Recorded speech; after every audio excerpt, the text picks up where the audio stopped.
할렐루야. 좋으신 하나님을 찬양합니다. 험한 세상 가운데서 한 주간 동안 평안하셨습니까? 네, 여러 가지 좀 안 좋은 뉴스들이 세상에 많은데요. 그럼에도 불구하고 사망의 음침한 골짜기를 지날지라도 주의 지팡이와 막대기가 우리를 안전하게 호위하여 주신다 하는 약속의 말씀을 믿고 의지하며 살아가시는 모든 성도님들 되시기를 부탁합니다. 오늘은 3월의 첫 번째 주일일 뿐만 아니라 또 3.1 독립 만세 운동이 있었는지 101주년이 되는 그런 기념일입니다. 나라와 민족에 관해서 우리의 삶이 편안할 때는요, 그 소중함을 느끼지 못하고 또 존재감도 느껴지지 않습니다. 우리가 알지 못하는 사이에 편안한 나라 가운데서 보호받고 살 때는 아쉬운 줄 모르기 때문에 그런 것 같습니다. 그러나 막상 어려운 일이 생겨나면 국가를 의지하게 되고 나라에서 뭐 하고 있느냐 그런 소리를 하면서 어떤 나라의 백성으로 살고 있느냐가 우리들의 삶의 질에 큰 영향을 미칠 수밖에 없습니다. 101년 전에 우리 조상들은, 특별히 크리스찬들은 언제까지나 식민지 백성으로 굴종하며 살 수 없어서 목숨을 걸고 독립만세 운동을 하셨습니다. 비폭력이었습니다. 무저항이었습니다. 하지만 인간의 당당한 자주 독립의 권리를 주장했습니다. 이 귀한 우리의 조상들의 선한 싸움을 이어받아서 오늘 우리들도 하나님께서 우리 각자에게 주신 자유와 독립의 의무와 권리를 잘 지켜나가시고, 특별히 여러 가지 시련, 혼란을 당하고 있는 우리 나라와 민족을 위해서 더욱더 기도하시는 성도님들이 되셔야 할 줄로 믿습니다. 크리스찬들은 나라와 민족을 위해서 기도만 하는 줄로 아무도 오해하지 않으시겠죠? 기도만 하시라는 게 아닙니다. 각자의 사명에 충실해야 됩니다. 기도할 뿐만 아니라 군인은 군인으로서의 사명을 감당하고 학생은 학생으로서의 자기의 사명에 충실해야 됩니다. 의료진이라면 환자를 돌보는 일을 위하여 헌신하셔야 되고요. 각자의 자리에서 진실하고 정의롭게 하늘을 우러러 한 점 부끄럼 없이 살아가는 것이 나라와 민족을 위해서 우리 각자가 사명 감당해야 할 크리스찬의 사명이라고 저는 믿습니다. 문제가 있다면 하나님을 두려워하지 않는 사람들입니다. 자기의 이익만을 추구하는 사람들입니다. 수단과 방법을 가리지 않고 거짓을 행하는 사람들이 이 사회 곳곳에 너무 많이 있습니다. 종교계에서는 각종 이단들이 하나님을 섬기는 듯하나 그것은 껍데기뿐이고 사실상 사람을 섬기고 자기의 이익을 추구합니다. 수단과 방법을 가리지 않고 기존 교회를 파괴하기도 하고 영혼을 도둑질하고 있습니다. 어떤 분야에서라도 자기의 이익을 위하여 남을 속이고 피해를 끼치는 행위는 모두 다 사악한 행위입니다.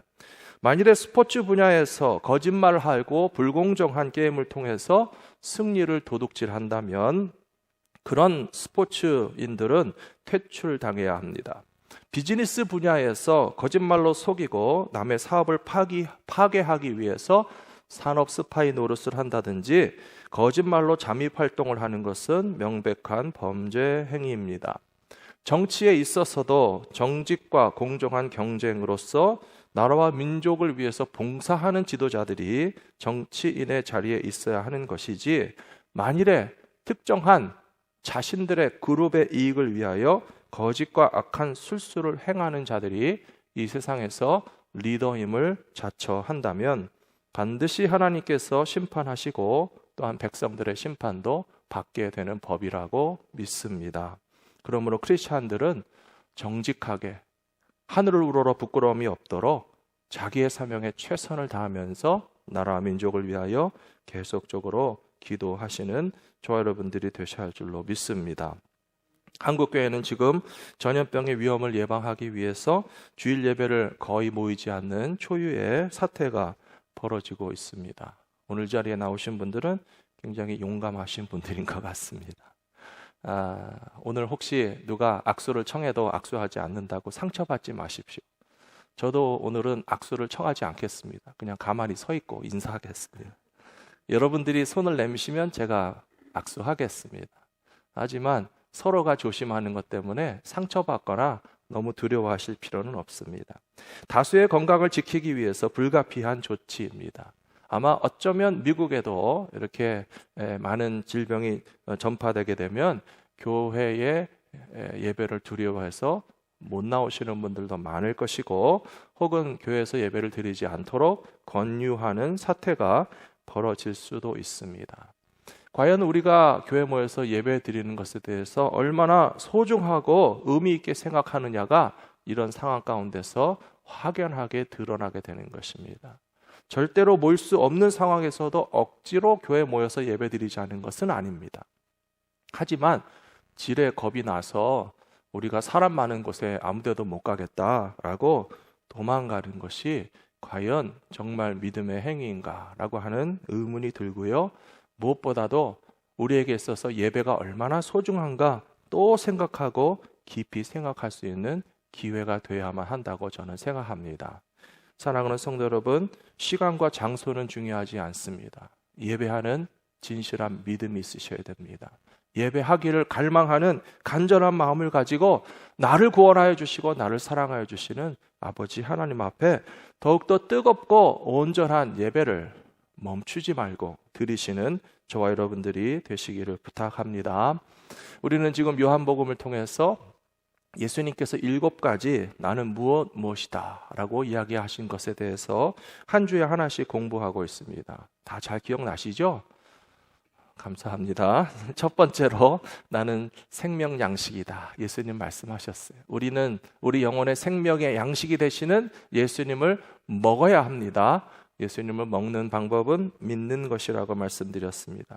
두 번째로 예수님은 세상의 빛이라고 말씀하셨습니다. 세상은 죄로 말미암아 어두운데 생명과 구원의 빛이 되시는 예수님을 바라보고 우리도 어둠에서 나와서 빛 대신 주님에게로 가까이 나아가야 합니다. 그리고 빛 가운데 주님과 함께 살아가야 합니다. 지난 주일에는 예수님께서 나는 양의 문이다 말씀하셨습니다. 예수님께서 양의 문이라는 뜻은 그 문에 들어가야만 구원이 있다고 주님 분명히 말씀하셨고요. 양의 문이 되시는 예수님에게 들어가고 나오면서 복을 받는다고 그랬습니다. 그래서 교회 건물에 들어오는 것이 중요한 것이 아니고 예수 그리스도를 양의 문으로 삼아서 그리스도 안으로 깊이 들어가고 교제를 나누고 동행하는 것을 통해서 양의 문이신 예수 그리스도에게 들어가고 나오는, 어떤 의미에서 예배는 바로 그런 것입니다. 주님과의 교제, 하나님과의 만남 끊임없이 지속돼야 되는 것입니다. 일주일에 한 번 썬데이 모닝에 나가서 성전에 앉아있는 것으로서 나의 예배가 다 충족되었다라고 결코 말할 수 없고요. 양의 문이 되시는 예수 그리스도에게 들어가고 나오는 삶을 지속적으로 일주일 내내 살아가실 수 있는 예배자들이 되시기를 부탁합니다. 오늘은 네 번째로 예수님께서 나는 선한 목자다 말씀하셨어요. 오늘 본문 말씀에도 두 번, 세 번 나오고요. 또 예수님께서 나는 선한 목자라고 이야기하시면서 그 선하심의 절정에 목숨을 버리시는 목자라고 그렇게 되어 있습니다. 그래서 오늘 설교 제목이요, 선한 목자의 선하심이란 도대체 무엇인가? 그냥 선하다라고 하는 것이 그냥 just good, 그냥 좀 좋은 거, 착한 거, 그것을 말하는 것이 아니고요. 선하심의 최고 절정에 우리를 위하여 생명까지 주신 주님의 사랑을, 선하심의 참 본질이구나 하는 것을 함께 나누기를 원합니다. 이스라엘의 목자들은 자기가 돌보는 양들의 필요를 잘 알고 있습니다. 양치는 전문가니까 양들이 배가 고픈지 물을 마셔야 되는지 어디 가야 안전한지를 잘 알고 있을 뿐만 아니라 전문가라면 필요를 파악할 뿐만 아니라 그것을 전문적으로 충족시켜 줄 알아야 진정한 전문가라고 말할 수 있습니다. 예전에 한국의 어떤 방송을 봤는데요, 신생아실에서 일하시는 간호사들이 있는데 그 중에 어떤 분은 아기가 울기만 해도 그 울음소리를 듣고 아기가 뭐 때문에 우는지를 탁 알아맞추시더라고요. 방송국 PD도 놀라고 저도 놀랐습니다. 어떻게 아기 울음소리만 듣고 이 아이가 배가 고픈지, 기저귀를 갈아줘야 되는지, 잠을 자고 싶은지, 아니면 무슨 문제가 있어서 아픈지에 대해서 탁탁 알아맞힐까? 참 기가 막히다 제가 감탄하고 있으니까 옆에 있던 제 아내가 그것도 몰랐느냐고 그러더라고요. 엄마들은 다 안 닮으세요? 아기가 울면 배가 고픈지, 잠을 자고 싶은지, 기저귀를 갈아야 되는지, 뭐가 어디가 정말 아파서 자지러지게 우는 것인지 관심이 있고 사랑이 있고 전문가라면 그것을 아이덴티파이 할 뿐만 아니라 그것을 유효적절하게 채워줄 수 있는 능력까지 있어야만 전문가라고 말할 수 있는 것처럼, 예수님께서 선한 목자가 되신다라고 하는 것은 양들인 우리의 필요를 너무나 잘 아신다는 것이고요. 그것을 아이덴티파이 하실 뿐만 아니라 우리의 필요를 채워주실 수 있는 풍성한 능력이 예수님에게 있으시다라고 하는 것을 전제로 주님께서 우리에게 하신 말씀이라고 저는 믿습니다. 사랑하는 성도 여러분, 예수님께서 나에게도 우리들에게도 선한 목자가 되시는 것을 믿으십니까? 예수님이 내 문제와 아픔을 어떻게 아세요? 라고 질문하는 분들도 있어요. 하나님의 아들이신 예수님께서 우리와 똑같은 인간의 몸을 입고 인간 세상에 내려오신 이유가 우리의 연약함과 아픔과 모든 고통과 그런 연약함을 체휼하기 위해서 오셨다고 하지 않습니까? 예수님은 하나님의 아들이시라고 해서 먼 우주 꼭대기에 동떨어져 계신 분이 아니시고 우리의 필요를 깊이 아이덴티파이 하시고 함께 경험하시기 위해서 찾아오시는 그런 예수님이신 것을 믿는다면 주님의 사랑이 얼마나 놀라운가. 예수님은 우리의 고통과 아픔과 두려움과 문제들을 친히 다 겪어보시고 알고 계십니다. 아실 뿐만 아니라 채워주시기에 충분하신 사랑의 주님이신 것을 확실히 믿으시기 바랍니다. 예수님의 선하심이란 생명까지 내어주시는 사랑이라고 분명히 말씀드렸습니다. 요한복음 10장 11절 말씀 보시면요, 나는 선한 목자라 선한 목자는 양들을 위하여 목숨을 버리거니와, 그렇게 되어 있습니다. 왜 목자가 양을 위해서 죽어야만 할까요? 그것은 양들에게 필요한 것을 주기 위해서 희생하는 것입니다. 예수님의 목자가 되는 우리들에게 있어서 정말 필요한 것, 가장 예수님에게 반드시 받아야만 하는 것이 무엇이라고 생각하십니까? 병들었을 때 건강도 필요합니다. 물질이 부족하면 물질도 구할 수 있습니다. 우리의 삶의 외로움과 두려움과 근심과 염려와 소망 없음에 관해서 예수님에게 구하고 선한 목자이시기 때문에 우리의 그런 필요를 물론 채워주시기 원하시는 것을 알지만, 예수님께서 우리에게 주셔야 할 가장 귀한 사랑의 선물은요, 죄로 말미암아 멸망할 수밖에 없는 우리들을 구원해 주시는 것이, 목자가 되시는 주님께서 우리에게서 찾아내신 인간의 문제입니다. 우리가 다 죄로 말미암아 죽을 수밖에 없는 존재들이잖아요. 그러면 자기의 죄로 멸망해가는 인간들을 위해서 선한 목자 되시는 예수님은 우리에게 무엇을 주시겠습니까? 생명을 주시고 구원을 주시고 그것을 채워주시기 위해서 친히 십자가 위에서 달려서 죽으셨다라고 하는 것입니다. 사랑하는 성도 여러분, 선한 목자 되시는 예수님께서 왜 나를 위하여 죽으셨는지 분명히 이해하시는 이 시간이 되시기를 부탁합니다. 사도 바울이 로마서 7장 끝에서 이렇게 탄식했습니다. 오호라, 나는 곤고한 자로다. 누가 이 사망의 몸에서 나를 건져내랴. 사도 바울이 자기 자신의 존재와 삶을 바라보니까 누가 이 사망의 몸에서 나를 건져내랴.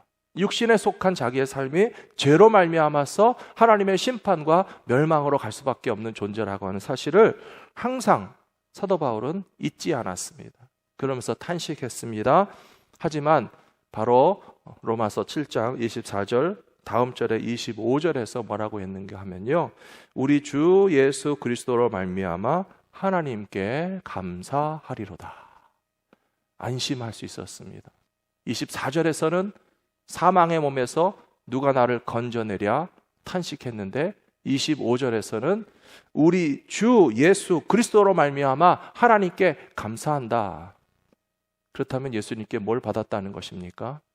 구원을 받았고 죄사함을 받았고 우리 모든 인간들에게 가장 필요한 것을 예수님이 주셨다라고 하는 고백이 되는 것이고요. 그것 때문에 예수님은 십자가 위에서 우리를 대신하여 죽으셨다는 사실을 항상 기억하시는 저와 여러분들이 되시기를 부탁합니다. 로마서 8장 32절에 이렇게 되어 있습니다. 같이 읽어보실까요?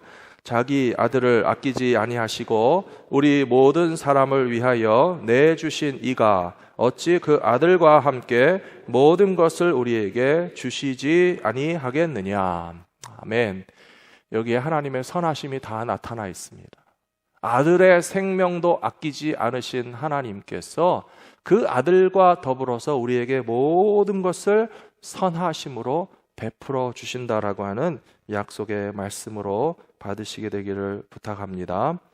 두 번째로 예수님의 선하심이란 다함이 없고 영원하신 신실함을 의미합니다. 시편 34편의 말씀에 보시면 우리 8절, 9절, 10절 같이 한번 읽어보겠습니다. 너희는 여호와의 선하심을 맛보아 알지어다. 그에게 피하는 자는 복이 있도다. 너희 성도들아 여호와를 경외하라. 그를 경외하는 자에게는 부족함이 없도다. 젊은 사자는 궁핍하여 줄일지라도 여호와를 찾는 자는 모든 좋은 곳에 부족함이 없으리로다. 아멘. 34편 8절에 보시면 여호와의 선하심을 맛보아 알지어다 그랬습니다. 하나님의 선하심이란 무엇인가? 하나님의 선하심을 의지하고 바라는 자에게는 복을 주신다고 그랬는데요. 9절 말씀해 보시면 그를 경외하는 자에게는 부족함이 없고 10절에서 여호와를 찾는 자는 모든 좋은 것에 부족함이 없으리로다. 그렇게 되어 있습니다. 하나님의 선하심이란 부족함이 없다는 것입니다. 모자람이 없다는 것입니다. 항상 우리의 필요를 채우시기에 넉넉하시다는 것입니다. 그래서 시편 23편에서도 다윗이 고백하기를 여호와는 나의 목자가 되시니 뭐라 그랬죠? 내게 부족함이 없으리로다. 그렇게 고백하고 있습니다. 하나님께서 우리에게 베풀어 주신 선하심에는 무엇이라도 부족함이 없다는 사실을 확실히 믿으시기 바랍니다. 하나님의 자비하심에 다함이 없습니다. 하나님의 용서와 은혜 가운데는 고갈됨이 없습니다. 우리를 위하여 베풀어 주시는 하나님의 사랑은 마르지 않는 샘과 같아서 가뭄 중에도 시원한 생수를 끊임없이 공급하여 주실 수 있는 그런 풍성함이 하나님의 선하심을 의미한다라고 이해하시면 되겠습니다.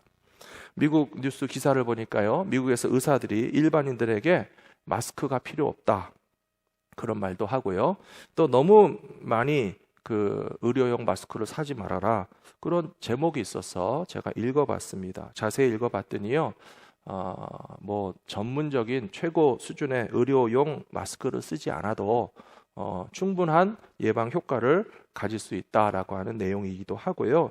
제가 자세히 기사를 읽어보고 조금 놀랐습니다. 일반인들이 쓸데없이 너무 의료용 마스크를 다 사재기 하시면 의사들이 쓸 마스크가 없으면 큰일 난다는 뜻의 기사였습니다. 그러니까 필요하신 만큼 적당히 사시고 너무 많이 사지 마십시오. 의사들이 전문적으로 써야 할 마스크조차 공급받지 못하면 수많은 환자들을 대해야 될 텐데 어떡하겠느냐라고 하는 그런 기사로 제가 이해했습니다. 이 세상에 있는 모든 것들은 다 언젠가 고갈되는 것입니다. 언젠가 부족함이 있습니다. 언젠가 모자라는 일들이 생겨날 수밖에 없습니다. 그러나 하나님의 선하시면은요, 다함이 없고 부족함이 없고 고갈됨이 없다는 사실을 확실히 믿으시기 바랍니다. 시편 23편 6절에 보시면요, 내 평생의 선하심과 인자하심이 반드시 나를 따르리니 내가 여호와의 집에 영원히 살리로다라고 되어 있습니다. 하나님의 선하심이란 양과 공급에 있어서 부족함이 없을 뿐만 아니라 그 시간과 길이에 있어서도 영원하기 때문에 하나님의 선하심이 우리에게 영원토록 공급된다는 것이 얼마나 감사한 일입니까? 예수님은 마태복음 끝에서 제자들에게 분명히 말씀하셨습니다. 뭐라고 하셨죠? 볼지어다 내가 세상 끝날까지 너희와 항상 함께 있겠다라고 말씀하셨습니다. 잠깐 돌봐주시고 도망가는 예수님이 아니세요. 오늘 본문 말씀에도 보시면 삭구는 양을 버리고 도망가지만 선한 목자는 양들을 지키기 위해서 끝까지 함께 하신다라고 말씀하고 있지 않습니까? 선한 목자의 선하심이 무엇인지 조금 더 이해하시게 되셨을 것이라고 믿습니다. 끝으로 예수님의 선하심은 아직 구원받지 않은 사람들에게까지 미치는 그런 차별함이 없는 은혜라고 하는 점에서 그것이 예수님의 선하심이라고 우리가 이해할 수 있겠습니다. 오늘 읽어드린 본문 10장 16절 말씀 보시면요, 또 이 우리에 들지 아니한 다른 양들이 내게 있어 내가 인도하여야 할 터이니 그들도 내 음성을 듣고 한 무리가 되어 한 목자에게 있으리라. 이 말씀이 참 놀라운 말씀입니다. 예수님은요, 내 양만 돌보시는 게 아니라 지금 울타리 안에 들어와 있지 않은 다른 양들까지도 다 인도하시고 다 불러주시고 주님의 음성을 듣고 주님의 양떼가 앞으로 될 것이다 라고 하는 그런 말씀을 주시고 있는 것입니다. 예수님의 선하심을 받는다는 것은요, 차별함이 없다는 것입니다. 자격이 없는 사람들에게까지도 일방적으로 먼저 주신다라고 하는 약속의 말씀이 되겠습니다. 이 세상에는 차별과 불평등과 불공정함이 끊임없이 벌어지고 있습니다. 미국에 사시면서도 어떤 자기의 신분에 따라서 뭔가 다른 대접을 받고 또 눈에 보이게 보이지 않게 인종에 따라서 피부색에 따라서 언어나 여러 가지 혹은 삶의 그런 조건들 때문에 공정하게 대접을 받지 못한다라고 하는 느낌을 받을 때가 분명히 있습니다. 그러나 하나님은 차별하지 않으시는 하나님이십니다. 요즘 같은 신종 전염병 사태에도 뉴스를 보시면 부자들이 받는 고통과 가난한 사람들이 당하는 고통에는 차별이 있다고 분명히 이야기하고 있습니다. 지역적으로 나라별로 백성들이 당하는 고통과 위험도가 다 다릅니다. 환자가 너무 많아서 확진 환자가 병원에도 가지 못하는 일들이 벌어지기도 합니다.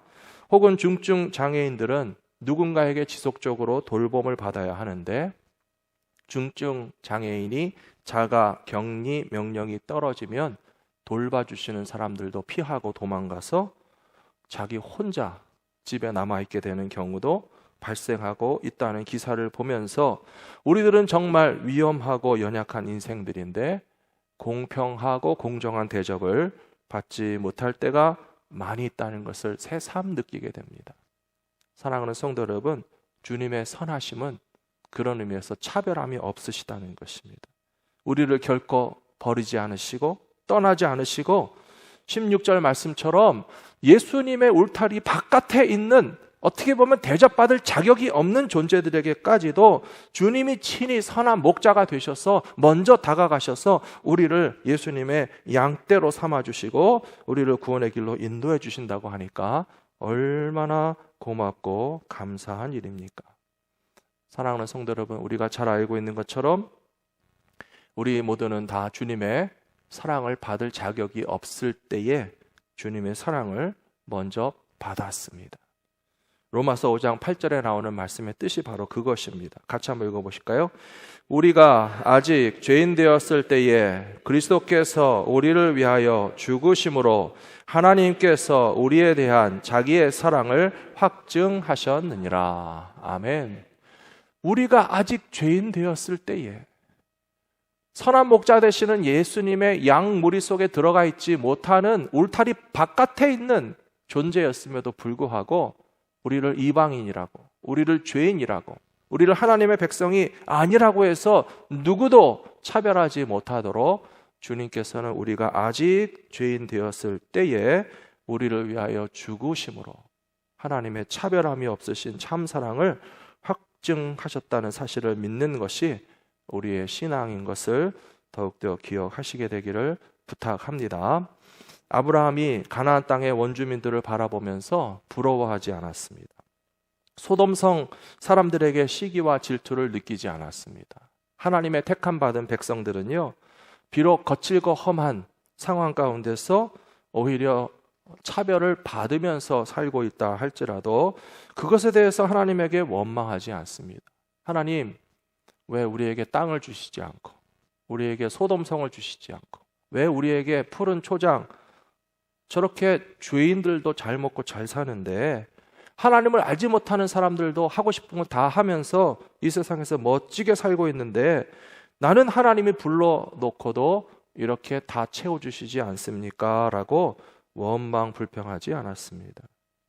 하나님의 선하심을 믿는다는 것은요, 하나님께서는 우리의 모든 필요를 넉넉하게 채워주시되 우리가 역차별받지 않고 오히려 죄인과 의인들을 똑같이 대접해 주시는 하나님의 선하심에 대해서 찬송하고 영광 돌리는 믿음의 길을 가게 되는 법이라고 저는 믿습니다.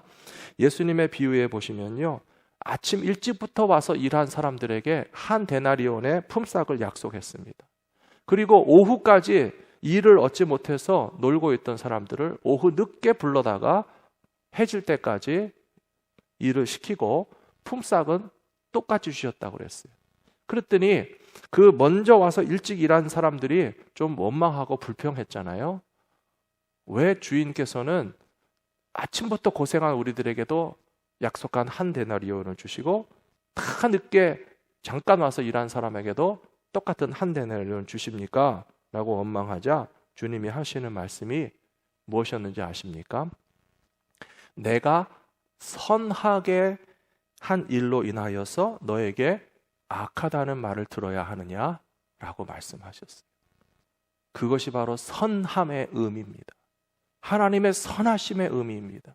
우리에게 차별함이 없이 골고루 은혜를 베풀어 주시는 하나님의 그 선하심을 우리가 믿는다면 예수 믿는 사람들에게만 더 특별한 선물을 더 많이 달라고 욕심을 부릴 이유도 없고요. 세상 사람들이 더 잘 먹고 잘 사는 것처럼 생각해서 시기 질투하면서 실망하실 필요도 없고요. 하나님의 선하심으로 우리는 충분합니다. 감사합니다. 만족합니다. 선하신 하나님 앞에 찬송과 영광을 돌리기를 원합니다. 믿음 가운데 살아가시는 저와 여러분들이 다 되시기를 축원합니다.